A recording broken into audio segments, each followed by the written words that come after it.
How to simplify 3 over 2 into its simplest form or lowest term or reduced form? We need to divide numerator and denominator by the greatest common factor or greatest common divisor.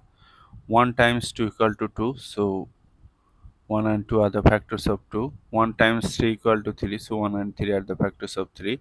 Here the greatest common factor or greatest common divisor is, look here, 1.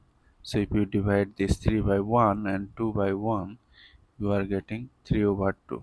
This is an improper fraction. Numerator is greater than denominator, so we need to convert this fraction into mixed number. So divide. 2 goes into 3 how many times? 1 times 1 times 2, 2, subtract 1. So this will be our whole number part. This will be our uh, uh, numerator, and this will be our denominator. So 1 and 1 half is our answer.